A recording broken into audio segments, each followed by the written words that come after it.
श्री रुद्र संहिता द्वितीय खंड। आज हम इसमें पहले अध्याय पर चर्चा करेंगे। पहले अध्याय में सती चरित्र के बारे में दिया गया है। नारद जी ने पूछा, हे ब्रह्मा जी, आपके श्रीमुख से मंगलकारी व अमृतमयी शिव कथा सुनकर मुझ में उनके विषय में और अधिक जानने की लालसा उत्पन्न हो गई है। अतः भगवान शिव के बारे में मुझे बताइए। विश्व की सृष्टि करने वाले हे ब्रह्मा जी, मैं सती के विषय में भी जानना चाहता हूँ। सदा शिव योगी होते हुए एक स्त्री के साथ विवाह करके गृहस्थ कैसे हो गए? उन्हें विवाह करने का विचार कैसे आया? जो पहले दक्ष की कन्या थी, फिर हिमालय की कन्या हुई, वे सती पार्वती किस प्रकार शंकर भगवान को प्राप्त हुई? पार्वती ने किस प्रकार घोर तपस्या की और कैसे उनका विवाह हुआ?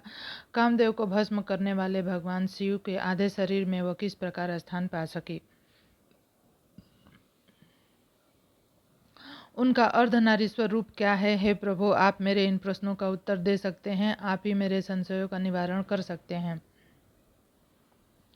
ब्रह्मा जी ने कहा, हे नारद, देवी सती और भगवान शिव का शुभ यश परम पावन, दिव्य और गोपनीय है। उसके रहस्य को वे ही समझते हैं। सर्वप्रथम तुम्हारी प्रार्थना पर मैं सती के चरित्र को बताता हूँ। पहले मेरे एक कन्या पैदा हुई, जिसे देखकर मैं काम पीड़ित हो गया। तब रुद्र ने धर्म की स्मरण कराते हुए मुझे बहुत धिकारा। फिर वे अपने निवास कैलाश पर्वत को चले गए। उन्हें मैंने समझाने की कोशिश की, परंतु मेरे सभी प्रयत्न निष्फल हो गए। तब मैंने शिव जी की आराधना की। शिव जी ने मुझे बहुत समझाया, परंतु मेरे हट नहीं छोड़ा और फिर रुद्रदेव को मोहित करने के लिए शक्ति का प्रयोग करने लगा। मेरे पुत्र दक्ष के यहाँ सती का जन्म हुआ।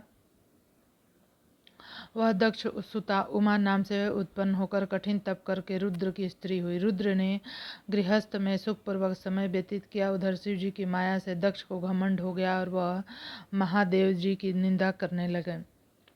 दक्ष ने एक विशाल यज्ञ का आयोजन किया। उस यज्ञ में दक्ष ने मुझे, विष्णु जी को और सभी देवी देवताओं को तथा ऋषियों मुनियों को निमंत्रण दिया, परंतु महादेव शिव जी अपनी पुत्री सती को उस विशाल यज्ञ का निमंत्रण नहीं दिया।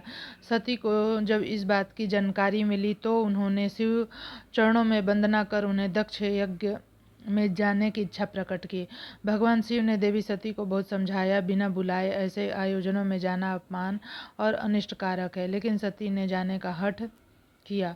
शिव ने भावी को देखते हुए आज्ञा दे दी। शिव सर्वज्ञ है। सती पिता के घर चली गई। वह वहाँ यज्ञ में महादेव जी के लिए भागना देखकर अपने पिता के मुख से अपने पति की घोर निंदा सुनकर उन्हें बहुत क्रोध आया। महादेव की निंदा सहन न कर सकी और उन्हें यज्ञ कुंड में कूदकर अपने शरीर का त्याग कर दिया।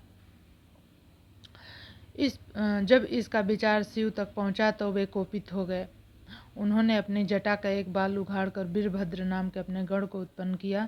भगवान शिव ने वीरभद्र को आज्ञा दी वह दक्ष के यज्ञ का विध्वंस करे। वीरभद्र ने शिव आज्ञा का पालन करते हुए यज्ञ का विध्वंस किया, दक्ष का सिर काट दिया। इस उपद्रव को देखते हुए सभी लोग भगवान शिव की प्रार्थना करने लगे। भगवान शिव ने दक्ष को पुनः जीवित कर दिया और उसे यज्ञ को पूर्ण कराया।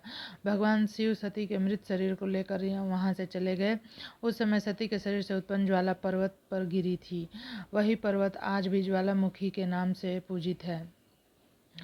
वहाँ भी उसके दर्शन के मनोकामनाएं पूरी होती हैं। आज भी उसके दर्शन से मनोकामनाएं पूरी होती हैं।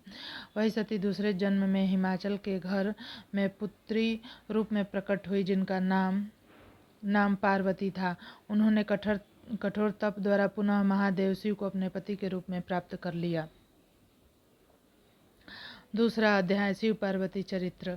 सूत जी बोले, हे ऋषियों, ब्रह्मा जी के ये वचन सुनकर नारद जी पुनः पूछने लगे, हे ब्रह्मा जी, मैं सती और शंकर जी के परम पवित्र और दिव्य चरित्र को सुनना चाहता हूँ कि सती की उत्पत्ति कैसे हुई और महादेव जी का मन विवाह करने के लिए कैसे तैयार हुआ। दक्ष से नाराज होकर देवी सती ने अपने देह को कैसे त्याग कर दिया, फिर कैसे हिमाचल की पुत्री सती के रूप में जन्म लिया। उनके तप, विवाह, कामनाश आदि की सभी कथाएं मुझे विस्तार से सुनाइए।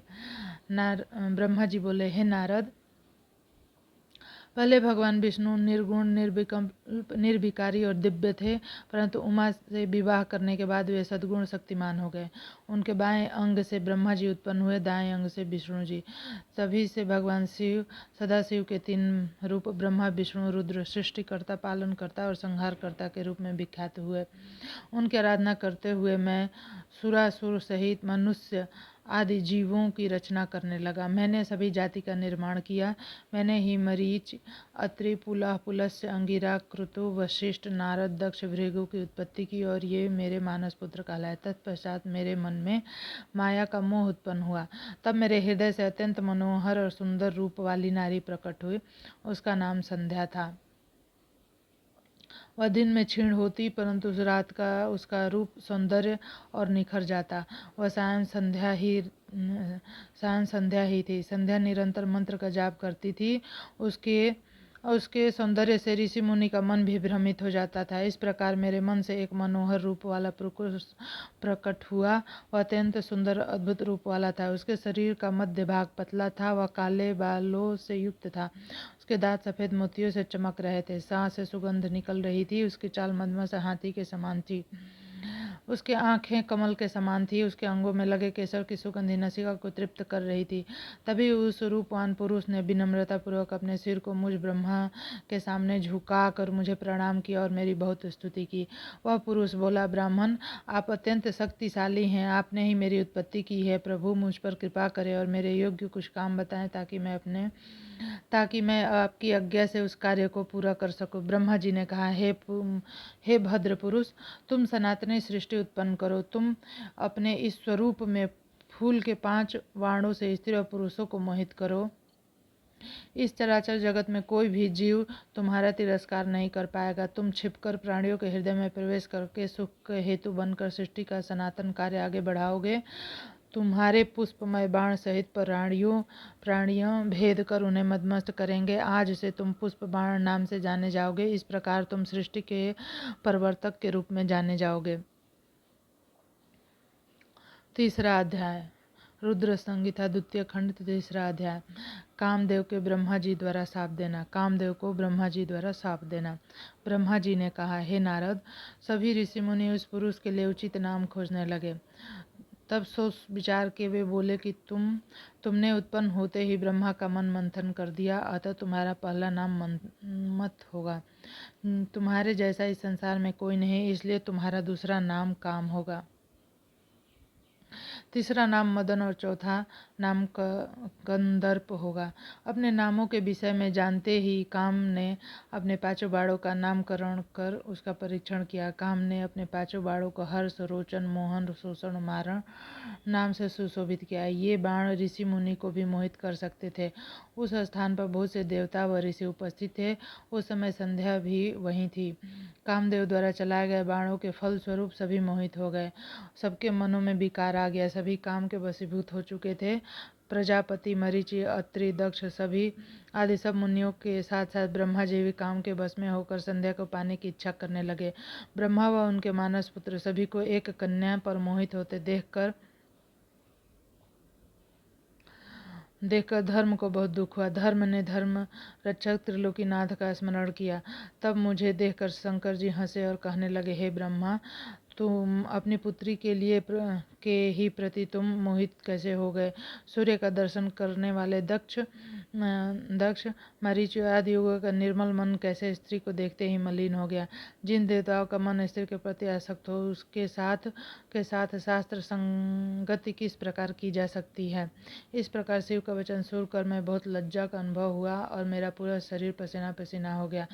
मेरा विकार समाप्त हो गया, परंतु मेरे शरीर से जो पसीना नीचे गिरा उसके प्रति प्रेत गणों की उत्पत्ति हुई।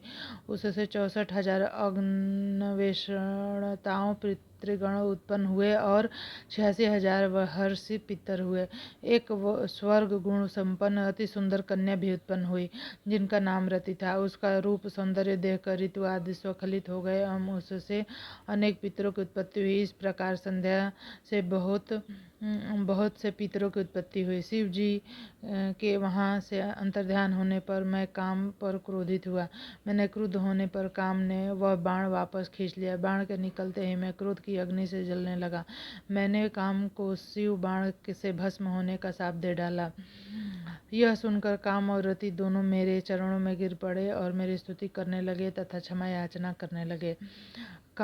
तब काम ने कहा, हे प्रभु, आपने ही तो मुझे वर देते हुए कहा था कि ब्रह्मा विष्णु रुद्र समेत सभी देवता ऋषि मुनि मनुष्य तुम्हारे वश में होंगे। मैं तो सिर्फ अपनी उस शक्ति का परीक्षण कर रहा था, इसलिए मैं निरपराध हूँ। मुझे प्रभु मुझ पर कृपा करें, इस शाप के प्रभाव को समाप्त करने का उपाय बताएं।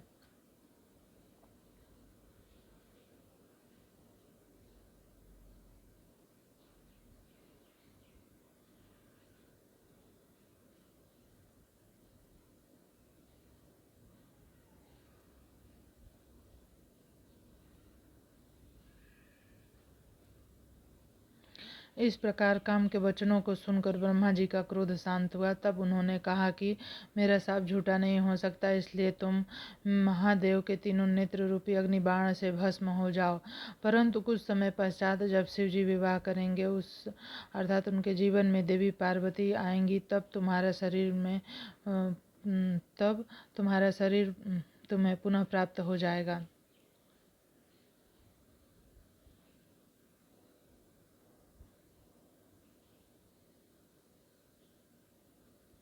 चौथा अध्याय, काम रीति विवाह। नारद जी ने पूछा, हे ब्रह्मा जी, इसके पश्चात क्या हुआ? आप मुझे इसके आगे की कथा बताइए। भगवान काम और रति का विवाह हुआ या नहीं? आपके साप का क्या हुआ? कृपा इसके बारे में मुझे सब विस्तार बताइए। ब्रह्मा जी बोले, शिव जी के यहाँ से अंतर्ध्यान हो जाने पर दक्ष ने काम से कहा, हे कामदेव, आपके ही समान गुणों वाली परम सुंदरी एवं सुशीला मेरी कन्या को तुम पत्नी के स्वरूप शिव जी के वहाँ से अंतर्ध्यान हो जाने पर दक्ष ने काम से कहा, हे कामदेव, के समान गुणों वाली परम सुंदरी और सुशील मेरी कन्या को तुम पत्नी के रूप में स्वीकार करो। मेरी पुत्री सर्वांग संपन्न, सर्वगुण संपन्न, हर तरह से आपके लिए सुयोग्य है। हे मातो महातेजस्वी मनोभाव, यह हमेशा तुम्हारे साथ रहेगी, तुम्हारी इच्छा अनुसार कार्य करेगी। यह कहकर दक्ष ने अपनी कन्या, जो उसके पसीने से उत्पन्न हुई थी, का नाम रति रख कर दिया। तत्पश्चात कामदेव रति का विवाह 16 संपन्न हुआ। सौल्लास संपन्न हुआ। हे नारद, दक्ष की पुत्री रति बड़ी रमणीय परम सुंदर थी। उसका रूप लावण्य मुनियों को भी मोह लेने वाला था। रति से विवाह होने पर कामदेव अत्यंत प्रसन्न हुए। वे रति पूर्ण मोहित थे। उनके विवाह पर बहुत बड़ा उत्सव हुआ। प्रजापति दक्ष पुत्री के सुयोग वर पाकर बहुत खुश थे। दक्ष कन्या देवी रति के कामदेव को पाकर धन्य हो गए। जिस प्रकार बादलों में बिजली की शोभा पाती है, उसी प्रकार कामदेव के साथ रति शोभा पा रही थी। कामदेव ने रति को अपने हृदय सिंहासन में बैठाया तो रति भी कामदेव को पाकर उसी प्रकार प्रसन्न हुई, जिस प्रकार श्रीहरि को पाकर देवी लक्ष्मी। उस समय आनंद और खुशी के सराबोर कामदेव व रति भगवान शिव का शाप भूल गए। सूत जी कहते हैं, ब्रह्मा जी का यह कथन सुनकर महर्षि नारद बड़े प्रसन्न हुए। हर्षपूर्वक बोले, हैं महामते, आपने भगवान शिव की अद्भुत लीलाएं मुझे सुनाई। प्रभु, आप मुझे अब यह बताइए कि कामदेव रति के विवाह के उपरांत जब सब देवताओं के अपने धाम चले जाने के बाद पितरों को उत्पन्न करने वाली ब्रह्म कुमारी संध्या कहाँ गई? उनका विवाह कब और किससे हुआ? संध्या के विषय में मेरी जिज्ञासा शांत करिए। 5वां अध्याय, संध्या का चरित्र। सूत जी बोले, हे ऋषियों, नारद जी के इस प्रकार प्रश्न करने पर ब्रह्मा जी ने कहा, मुने, संध्या का चरित्र सुनकर समस्त कामनियाँ सती साध्वी हो सकती हैं। वह संध्या मेरी मानस पुत्री थी, जिसने घोर तपस्या करके अपना शरीर त्याग दिया था। फिर वह मुनि श्रेष्ठ मेधातिथि की पुत्री अरुंधति के रूप में जन्मी। संध्या ने तपस्या करते हुए अपना शरीर इसलिए त्याग दिया था क्योंकि वह स्वयं को पापिनी समझती थी। उसे देखकर स्वयं उसके पिता और भाइयों में काम की इच्छा इच्छा जागृत हुई थी। तब उसने इसका प्रायश्चित करने के बारे में सोचा तथा निश्चय किया कि वह अपना शरीर वैदिक अग्नि में जला देगी, जिससे मर्यादा स्थापित हो। भूतल पर जन्म लेने वाला कोई भी जीव तरुण अवस्था से पहले काम के प्रभाव में नहीं आ पाएगा। यह मर्यादा स्थापित कर मैं अपने जीवन का त्याग कर दूंगी। मन में ऐसा विचार करके संध्या चंद्रभागा नामक पर्वत पर चली गई। यहाँ से चंद्रभागा नदी का आरंभ हुआ। इस बात का ज्ञान होने पर मैंने वेद शास्त्र की पारंगत विद्वान सर्वज्ञ ज्ञान योगी पुत्र वशिष्ठ को वहां जाने की आज्ञा दी। मैंने वशिष्ठ जी को संध्या को विधि पूर्वक दीक्षा देने के लिए वहां भेजा। नारद चंद्रभागा पर्वत पर एक देव सरोवर है जो जलाशयोचित गुणों से पूर्ण है। उस सरोवर के तट पर बैठी संध्या इस प्रकार सुशोभित हो रही थी जैसे प्रदोष काल में उदित चंद्रमा नक्षत्रों से युक्त आकाश शोभा पाता है। तभी उन्होंने चंद्रभागा नदी का भी दर्शन किया। तब उस सरोवर के तट पर बैठी संध्या से वशिष्ठ जी ने आदर पूर्वक पूछा कि हे देवी, तुम इस निर्जन पर्वत पर क्या कर रही हो? तुम्हारे माता पिता कौन है? यदि यह छिपने योग्य न होता तो कृपा करके मुझे बताओ। यदि यह छिपाने योग्य न हो तो कृपा करके मुझे बताओ। यह वचन सुनकर संध्या ने महर्षि वशिष्ठ को देखा। उनका शरीर दिव्य तेज से प्रकाशित था। मस्तक पर जटा धारण किए वे साक्षात कोई पुण्यात्मा जान पड़े थे। संध्या ने आदर पूर्वक प्रणाम करते हुए वशिष्ठ जी को अपना परिचय देते हुए कहा, ब्राह्मण, मैं ब्रह्मा जी की पुत्री संध्या हूँ। मैं इस निर्जन पर्वत पर तपस्या करने आई हूँ। यदि आप उचित समझो तो मुझे तपस्या की विधि बताइए। मैं तपस्या के नियमों को नहीं जानती हूँ, अतः मुझे पर कृपा करके आप मेरा उचित मार्गदर्शन करें। संध्या की बात सुनकर वशिष्ठ जी ने जान लिया कि देवी संध्या मन में तपस्या का दृढ़ संकल्प कर चुकी है। इसलिए वशिष्ठ जी ने भक्त वत्सला भगवान शिव का स्मरण करते हुए कहा, हे देवी, सबसे महान और उत्कृष्ट सभी के परम आराध्य हैं, जिन्हें परमात्मा कहा जाता है। तुम उन महादेव शिव को अपने हृदय में धारण करो। भगवान शिव की धर्म और काम और मोक्ष के स्रोत हैं। तुम उन्हीं का भजन करो। ओम नमः शिवाय मंत्र का जाप करते हुए मौन तपस्या करो। उसके अनुसार मौन रहकर ही स्नान तथा शिव पूजन करो। प्रथम दो बार छठे समय में जल को आहार के रूप में लो। तीसरी बार छठा समय आने पर उपवास करो। इस प्रकार की गई तपस्या ब्रह्मचर्य का फल देने वाली तथा अभीष्ट मनोरथों को पूर्ण करने वाली होती है। अपने मन में शुभ उद्देश्य लेकर शिव जी का मन व चिंतन करो। वे प्रसन्न होकर तुम्हारी मनोकामना अवश्य पूर्ण करेंगे। इस प्रकार संध्या को तपस्या की विधि बताकर उपदेश देकर मुनि वशिष्ठ वहां से अंतर्ध्यान हो गए। छठा अध्याय, संध्या की तपस्या। ब्रह्मा जी बोले, हे महाप्रज्ञ नारद, तपस्या की विधि जानकर जब वशिष्ठ जी चले गए तब संध्या आसन लगाकर कठोर तप शुरू करने लगी।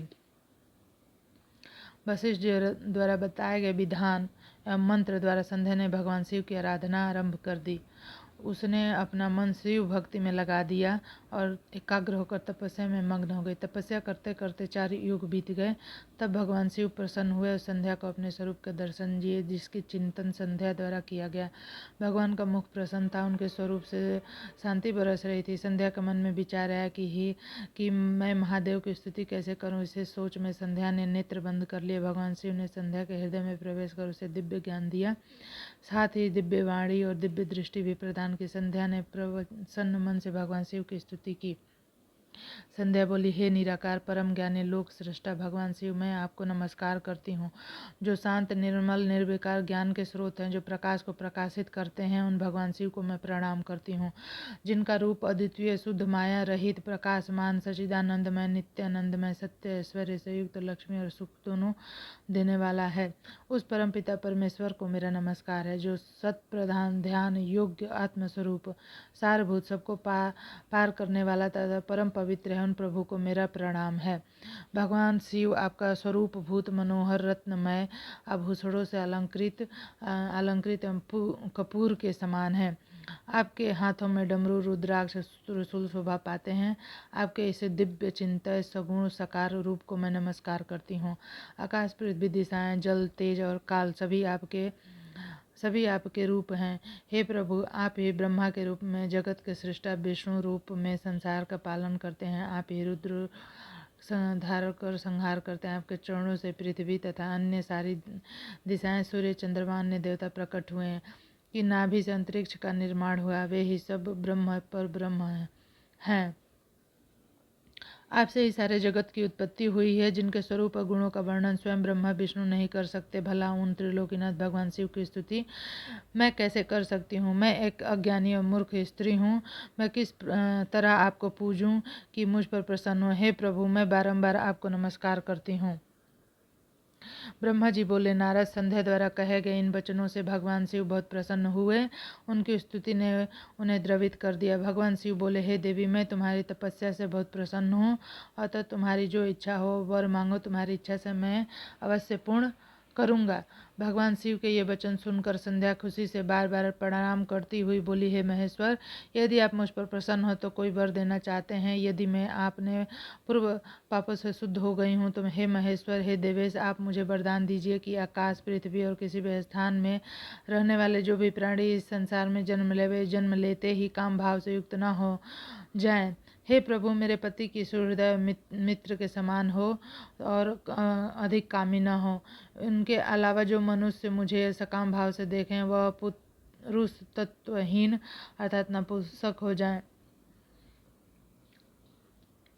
हे प्रभु, मुझे यह वरदान दीजिए कि मेरे समान विख्यात और परम तपस्विनी तीनों लोकों में कोई न हो। निष्पाप संध्या के वरदान मांगने को सुनकर भगवान शिव बोले, हे देवी संध्या, तथास्तु, तुम जो चाहती हो मैं तुम्हें प्रदान करता हूँ।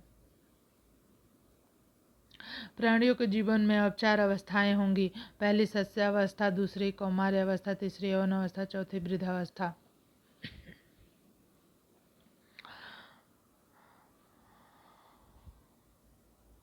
तीसरी अवस्था अर्थात यौन अवस्था में ही मनुष्य सकाम होगा।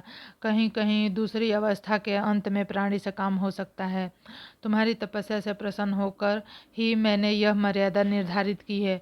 तुम परम सती होगी। तुम्हारे पति के अतिरिक्त जो भी मनुष्य तुम्हें सकाम भाव से देखेगा वह तुरंत पुरुष तत्वहीन हो जाएगा। तुम्हारा पति महान तपस्वी होगा जो कि 7 कल्पों तक जीवित रहेगा। इस प्रकार मैंने तुम्हारे द्वारा मांगे गए दोनों वरदान तुम्हें प्रदान कर दिए हैं। अब मैं तुम्हें तुम्हारी प्रतिज्ञा को पूर्ण करने का साधन बताता हूँ। तुमने अग्नि में अपना शरीर त्यागने की प्रतिज्ञा की थी। मुनीश्वर मेधातिथि का यज्ञ चल रहा है जो कि 12 वर्षों तक चलेगा। उसमें अग्नि बड़े जोर से जल रही है। तुम उसी अग्नि में अपना शरीर त्याग दो। चंद्रभागा नदी के तट पर ही तपस्वियों का आश्रम है जहाँ महायज्ञ हो रहा है। तुम उसी अग्नि से प्रकट होकर मेधातिथि की पुत्री होगी। अपने मन में जिस पुरुष की इच्छा करके तुम शरीर त्यागोगी वही पुरुष तुम्हारे पति के रूप में प्राप्त होगा। संध्या, जब तुम इस पर्वत पर तपस्या कर रही थी तब त्रेता युग में प्रजापति दक्ष की बहुत सी कन्याएं हुई। उनमें से 27 कन्याओं का विवाह उन्होंने चंद्रमा से कर दिया। चंद्रमा उन सबको छोड़कर केवल रोहिणी से प्रेम करते थे। तब दक्ष ने क्रोधित होकर उन्हें शाप दे दिया। चंद्रमा को शाप से मुक्त करने के लिए उन्होंने चंद्रभागा नदी की रचना की। उसी समय मेधातिथि यहाँ उपस्थित हुए थे। उनके समान कोई तपस्वी न होगा, न है न होगा। तब दक्ष ने क्रोधित शाप दिया। चंद्रमा को शाप से मुक्त कराने के लिए उन्होंने चंद्रभागा नदी की रचना की। उसी समय मेधातिथि यहाँ उपस्थित हुए थे। उनके समान कोई तपस्वी न है न होगा। उन्हीं का ज्योतिष्टोम नामक यज्ञ चल रहा है जिसमें अग्निदेव प्रज्वलित हैं।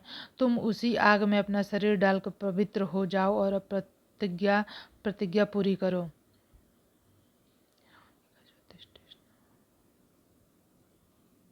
इस प्रकार उपदेश देकर भगवान शिव वहां से अंतर्ध्यान हो गए। 7वां अध्याय, संध्या की आत्माहुति। ब्रह्मा जी कहते हैं, नारद, जब भगवान शिव देवी संध्या को वरदान देकर वहां से अंतर्ध्यान हो गए तब संध्या उस स्थान पर गई जहां मुनि मेधातिथि यज्ञ कर रहे थे। उन्होंने अपने हृदय में तेजस्वी ब्रह्मचारी वशिष्ठ जी का स्मरण किया तथा उन्हीं के पति रूप में पाने की इच्छा लेकर संध्या महायज्ञ की प्रज्वलित अग्नि में कूद गई। अग्नि में उनका शरीर जलकर सूर्यमंडल में प्रवेश कर गया। तब सूर्य ने पितरों और देवताओं की तृप्ति के लिए उसे 2 भागों में बांटकर रथ में स्थापित कर दिया। के शरीर का ऊपरी भाग उसके शरीर का ऊपरी भाग प्रातः संध्या हुआ और शेष भाग सायं संध्या हुआ। सायं संध्या से पितरों को संतुष्टि मिली। सूर्योदय से पूर्व जब आकाश में लाली छाई होती है अर्थात अरुणोदय होता है, उस समय देवताओं का पूजन करें। जिस समय लाल कमल के समान सूर्य अस्त होता है अर्थात डूबता है, उस समय पितरों का पूजन करना चाहिए। भगवान शिव ने संध्या के प्राणों को दिव्य शरीर प्रदान कर दिया। जब मेधातिथि मुनि का यज्ञ समाप्त हुआ तब उन्होंने एक कन्या को, जिसकी कांति सोने के समान थी, अग्नि में पड़े देखा।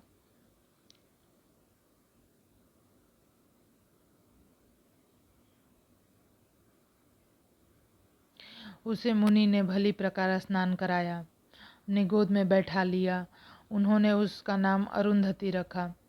यज्ञ के निर्विघ्न समाप्त होने और पुत्री प्राप्त होने के कारण मेधा मुनि बहुत प्रसन्न थे। उन्होंने अरुंधति का पालन आश्रम में ही किया।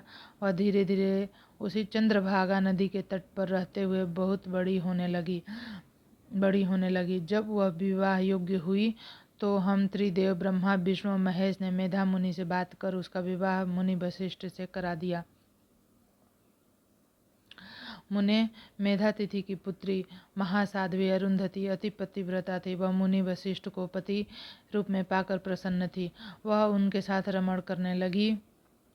उससे शक्ति आदि शुभ एवं श्रेष्ठ पुत्र उत्पन्न हुए। हे नारद, इस प्रकार मैंने तुम्हें परम पवित्र देवी संध्या का चरित्र सुनाया है। यह समस्त अभीष्ट फलों को देने वाला है। यह परम पावन और दिव्य है। जो स्त्री पुरुष इस शुभ व्रत का पालन करते हैं उनकी सभी कामनाएं पूर्ण होती हैं। 8वां अध्याय काम की हार। सूत जी बोले, हे ऋषियों, जब इस प्रकार प्रजापति ब्रह्मा ने कहा तब उनके वचनों को सुनकर नारद जी ने आनंदित होकर बोले, हे ब्राह्मण, मैं आपको बहुत धन्यवाद देता हूँ कि आपने इस दिव्य कथा को मुझे सुनाया। हे प्रभु, आप मुझे संध्या के विषय में और बताइए कि विवाह के बाद उन्होंने क्या किया, क्या उन्होंने दोबारा तप किया या नहीं। सूत जी बोले, इस प्रकार नारद जी ने ब्रह्मा जी से पूछा। उन्होंने यह भी पूछा कि जब कामदेव रति के साथ विवाह करके वहाँ चले गए थे, दक्षादि मुनि वहाँ से चले गए, संध्या भी तपस्या के लिए वहाँ से चली गई, तब वहाँ पर क्या हुआ। ऋषि बोले, हे श्रेष्ठ नारद, तुम भगवान शिव के परम भक्त हो। तुम उनकी लीला को अच्छी प्रकार जानते हो। पूर्व काल में जब मैं मोह में फंस गया था तब भगवान शिव ने मेरा मजाक उड़ाया। तब मुझे बहुत दुख हुआ। मैं भगवान शिव से ईर्ष्या करने लगा। मैं दक्ष मुनि के यहाँ गया।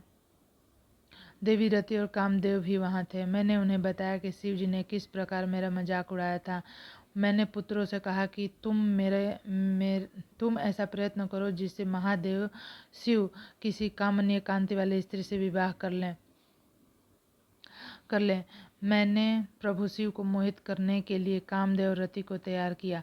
कामदेव ने मेरी आज्ञा को मान लिया। कामदेव बोले, हे ब्रह्मा जी, मैं अस्त्र तो सुंदर स्त्री ही है, अतः आप भगवान शिव के लिए किसी परम सुंदरी की सृष्टि कीजिए। यह सुनकर मैं चिंता में पड़ गया। मेरी तेज सांसों से पुष्प से सजे बसंत का आरंभ हुआ। बसंत और मल या नल से कामदेव की सहायता की। इनके साथ कामदेव ने शिव जी को मोहने की चेष्टा की, पर सफल नहीं हुए। मैंने मरुदगणों के साथ पुनः उन्हें शिव जी के पास भेजा। बहुत प्रयत्न करने पर भी वे सफल नहीं हो पाए। बसंत आदि सहचरों सहित रति को साथ लेकर शिव जी को मोहित करने को कहा। फिर कामदेव प्रसन्नता से रति और अन्य सहायकों के साथ लेकर शिव जी के स्थान को चले गए। 9वां अध्याय। ब्रह्मा का शिव विवाह हेतु प्रयत्न। ब्रह्मा जी बोले, काम ने प्राणियों को मोहित करने वाला प्रभाव फैलाया। बसंत के उसका प्रयोग सहयोग किया। बसंत ने उसका पूरा सहयोग किया। रति के साथ कामदेव ने शिव जी को मोहित करने के लिए अनेक प्रकार के यत्न किए। इसके फलस्वरूप सभी जीव प्राणी मोहित हो गए। जड़ चेतन समस्त सृष्टि काम के बस में होकर अपनी मर्यादा को भूल गए। संयम का व्रत पालन करने वाले ऋषि मुनि अपने कृत्यों पर पश्चाताप करते हुए आश्चर्यचकित थे कि उन्होंने कैसे अपने व्रत को तोड़ा, परंतु भगवान शिव का बस नहीं चला। कामदेव के सभी प्रयत्न व्यर्थ हो गए। तब कामदेव निराश हो गए और मेरे पास आए और मुझे प्रणाम करके बोले, हे भगवान, मैं इतना शक्तिशाली नहीं हूँ जो शिव जी को मोह सकूं। यह बात सुनकर मैं चिंता में डूब गया। उसी समय मेरे सांस लेने से बहुत से भयंकर गण प्रकट हो गए जो अनेक वाद्य यंत्रों को जोर जोर से बजाने लगे, मारो मारो की आवाज करने लगे। ऐसी अवस्था देखकर कामदेव ने मेरे विषय में मुझसे प्रश्न किया। तब मैंने गणों को मार नाम प्रदान कर उन्हें कामदेव को सौंप दिया। बताया कि ये सदा तुम्हारे वश में रहेंगे, तुम्हारी सहायता के लिए इनका जन्म हुआ है। यह सुनकर रति और कामदेव बहुत प्रसन्न हुए।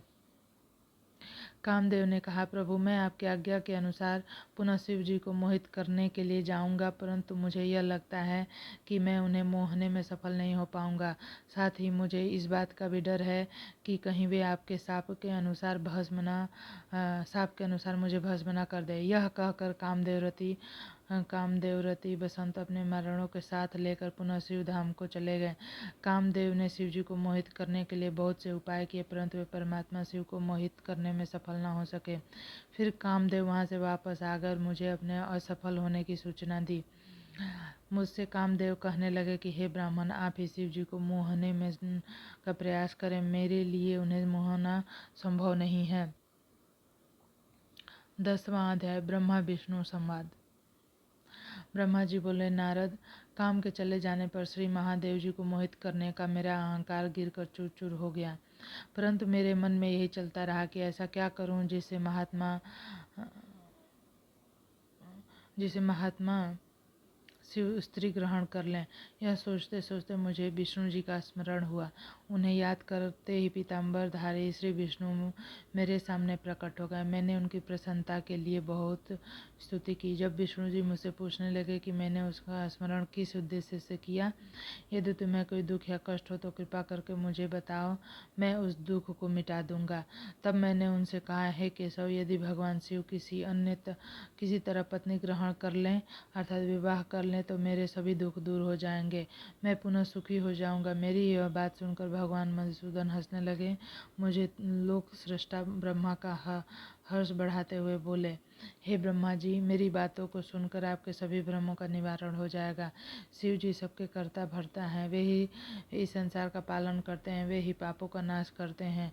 भगवान शिव ही पर ब्रह्म, परेश, निर्गुण, नित्य, अनिर्देश्य, निर्विकार, अद्वितीय, अनंत और सबका अंत करने वाले हैं। वे सर्वव्यापी हैं, तीनों गुणों का आश्रय देने वाले ब्रह्मा विष्णु व महेश नाम से प्रसिद्ध, रजोगुण तमोगुण सतोगुण से दूर, माया से रहित हैं। भगवान शिव योग्य परायण भक्त वत्सल हैं। हे विधे, जब भगवान शिव ने अपनी सृष्टि आपकी कृपा से हमें प्रकट किया, उस समय उन्होंने हमें बताया कि यद्यपि ब्रह्मा विष्णु और रुद्र तीनों मेरे ही अवतार होंगे, परंतु रुद्र को मेरा पूर्ण रूप माना जाएगा। प्रकार देवी उमा के भी 3 रूप होंगे। एक रूप का नाम लक्ष्मी होगा, वह श्रीहरि की पत्नी होंगी। दूसरा रूप सरस्वती होगा और वे ब्रह्मा जी की पत्नी होंगी। देवी सती उमा का पूर्ण रूप होंगी, वे ही भावी रुद्र की पत्नी होंगी। ऐसा कहकर भगवान महेश्वर वहां से अंतर्ध्यान हो गए। समय आने पर हम दोनों ब्रह्मा विष्णु का विवाह देवी सरस्वती देवी लक्ष्मी से हुआ। भगवान शिव ने रुद्र के रूप में अवतार लिया। वे कैलाश पर्वत पर निवास करते हैं। भगवान शिव ने रुद्र के रूप में अवतार लिया, वे कैलाश पर्वत पर निवास करते हैं। जैसा कि भगवान शिव ने बताया कि रुद्र अवतार की पत्नी देवी सती होंगी, जो साक्षात शिवा रूप हैं, अतः उन्हें उनका अवतरण हेतु प्रार्थना करनी चाहिए। अपने मनोरथ का ध्यान करते हुए देवी शिवा की स्तुति करो। हे देवेश्वर, प्रसन्न होने पर तुम्हारी सभी परेशानियों और बाधाओं दूर कर देंगी, इसलिए तुम सच्चे हृदय से उनका स्मरण कर उनकी स्तुति करो। यदि शिवा प्रसन्न हो जाएंगी तो वे पृथ्वी पर अवतरित होंगी। वे इस लोक में किसी मनुष्य की पुत्री बनकर मानव शरीर धारण करेंगी। तब वह निश्चय ही भगवान रुद्र का वर्ण कर उन्हें पति के रूप में प्राप्त करेंगी। तब तुम्हारी सभी इच्छाएं अवश्य पूर्ण होंगी। अतएव तुम प्रजापति दक्ष को यह यज्ञ आज्ञा दो कि वह तपस्या करना आरंभ करे। उनके तप के प्रभाव से ही पार्वती देवी सती के रूप में वहाँ जन्म लेंगी। देवी सती ही महादेव को विवाह सूत्र में बांधेंगी। शिवा और शिव जी दोनों निर्गुण और परब्रह्म हैं। उनके भक्तों को पूर्णतः अधीन है। वे अपनी इच्छा अनुसार कार्य करते हैं। ऐसा कहकर भगवान श्री हरि वहाँ से अंतर्ध्यान हो गए। उनकी बातें सुनकर मुझे बहुत संतोष हुआ, क्योंकि मुझे मेरे दुख और कष्टों का निवारण करने का उपाय मालूम हो गया था।